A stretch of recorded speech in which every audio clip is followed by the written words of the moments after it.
Hallo liebe Aquarellfreunde, herzlich willkommen hier in St. Peter-Ording, heute zur Aquarellwerkstatt. Es ist Mitte Januar, wir haben 5 Grad und einen richtigen Sturmwind hier draußen. Ich versuche gleich mal mit meinem Skizzenbuch noch eine Plein-Air-Skizze hinzukriegen. Und es ist schön hier, es regnet nicht, es ist ein wunderbares Licht, finde ich, und die Farben leuchten ganz, ganz toll. Und um dieses typische Nordseemotiv hinter mir soll es nachher gleich gehen. Im Atelier allerdings, da ist es ein bisschen wärmer. Und jetzt noch die kleine Skizze vorweg.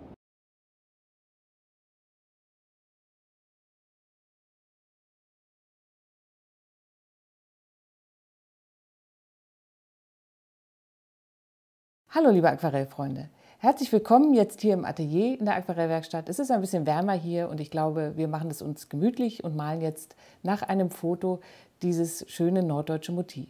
Mit dem Skizzenbuch war ich ja draußen, das habt ihr vorhin gesehen, und habe Plein Air noch eine kleine Skizze gemacht, die zeige ich euch auch gerne hier im Skizzenbuch. Und da ist es ja so, dass ich wirklich sehr gerne draußen unterwegs bin und das auch sehr wichtig finde, einmal vor Ort und sei es noch so stürmisch und noch so kalt, kurz das Skizzenbuch auszupacken und wenigstens eine kleine Impression festzuhalten, die mir dann später ganz wertvolle Notizen gibt für die Farbwahl zum Beispiel. Und dann, wie gesagt, kann man darauf zurückgreifen und dann das große Motiv malen. Ich werde ja oft gefragt, was passiert eigentlich oder wie geht es weiter, wenn das Bild dann fertig gemalt ist.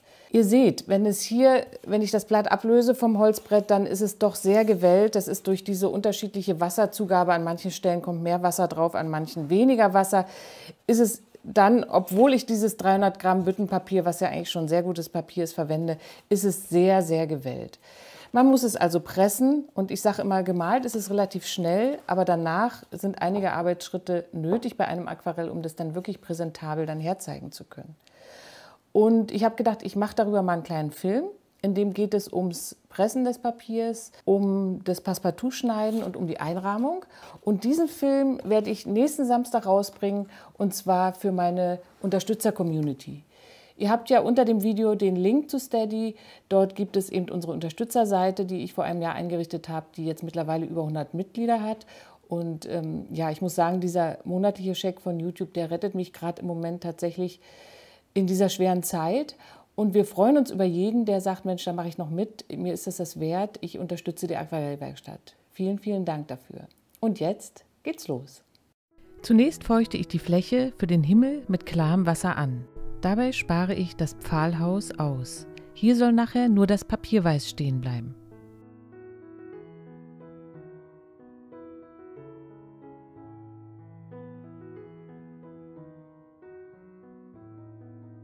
In den Himmel setze ich einige Striche lichter Ocker und ein wenig Alizarin-Karmesin. Dann kommt viel Neutraltinte und Kobaltblau in die Fläche. Ich möchte eine etwas dunstige, winterliche Stimmung andeuten.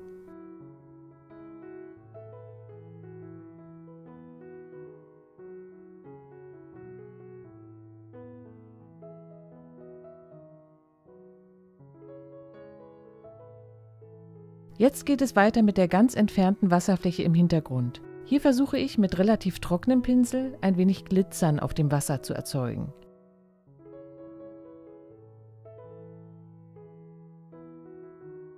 In die Mischung aus Neutraltinte und Kobaltblau kommt jetzt ein wenig Zylinblau.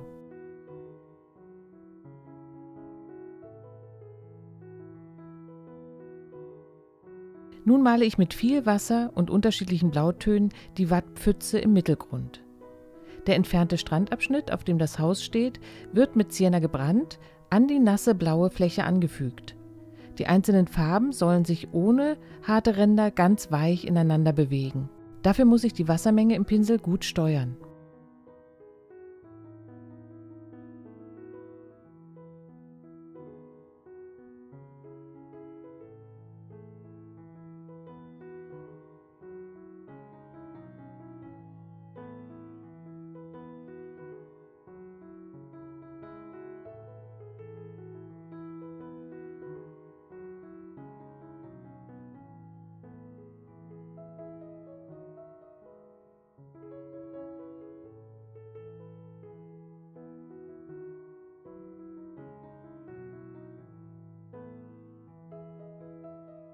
Nach vorne hin werden die Blautöne intensiver und auch die Farbe für den nassen Sand wird dunkler.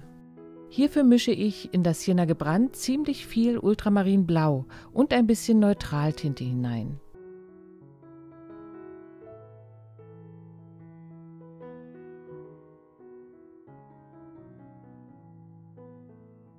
Wenn der große Pinsel zügig über das Papier fährt, bleiben einige weiße Stellen stehen. Das lasse ich so. Es gibt, wie ich finde, eine schöne Struktur im Vordergrund.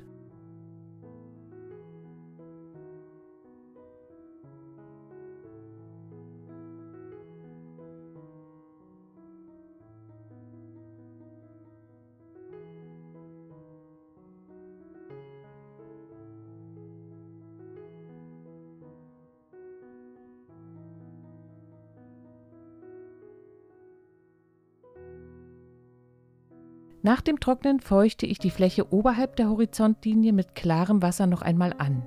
Hier möchte ich eine entfernte Landkette nass in nass mit weichen Rändern malen. Für den violetten Farbton mische ich Kobaltblau mit Alizarin und ein wenig Neutraltinte.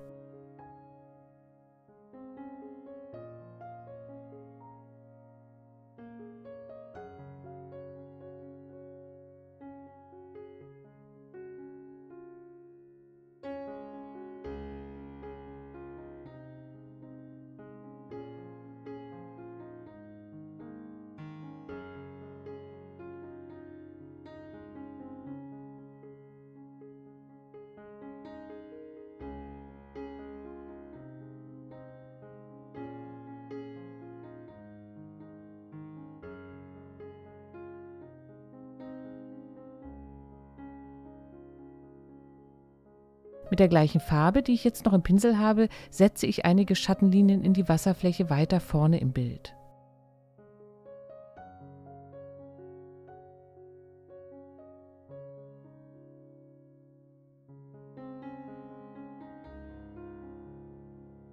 Jetzt ist wieder Föhnpause. Mit Sienna gebrannt und Ultramarin und Neutraltinte male ich nun das Dach des Häuschens.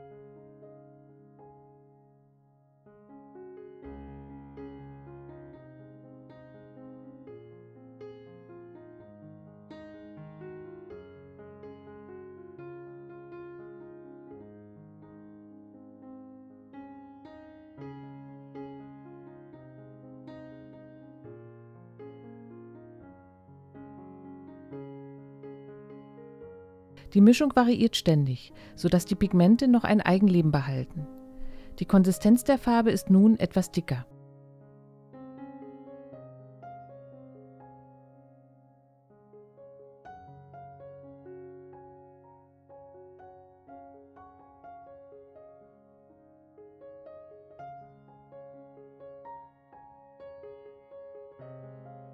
Ebenfalls mit Sienna gebrannt und lichter Ocker und Blau in verschiedenen Mischungen male ich mit möglichst lockeren Strichen die Pfähle und das Holzgeländer. Wichtig ist dabei, dass die Striche und die Farben ständig variieren und auch der trockene Pinsel sorgt hier für Abwechslung.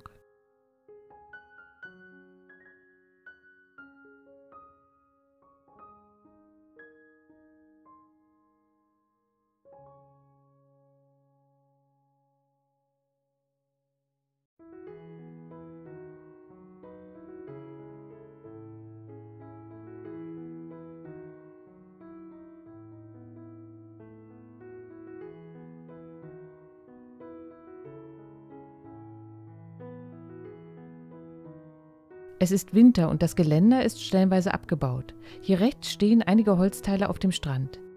Das ist für mich sehr stimmig, denn die dunklen Formen helfen mir, das Haus mit dem Bildrand zu verbinden.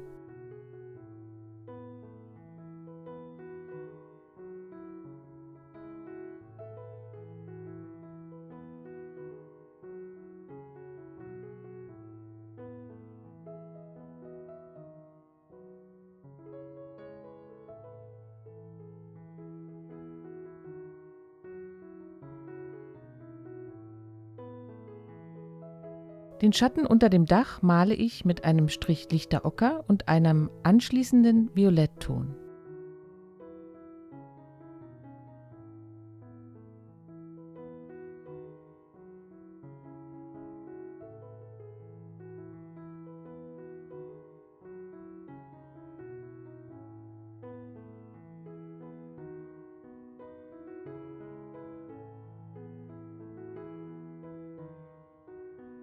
Einige kleine Striche in der weißen Hauswand sorgen noch für Struktur.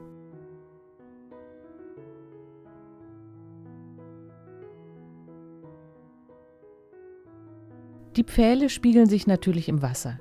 Ich versuche diese Form locker und spielerisch zu halten, um nicht zu fest zu werden.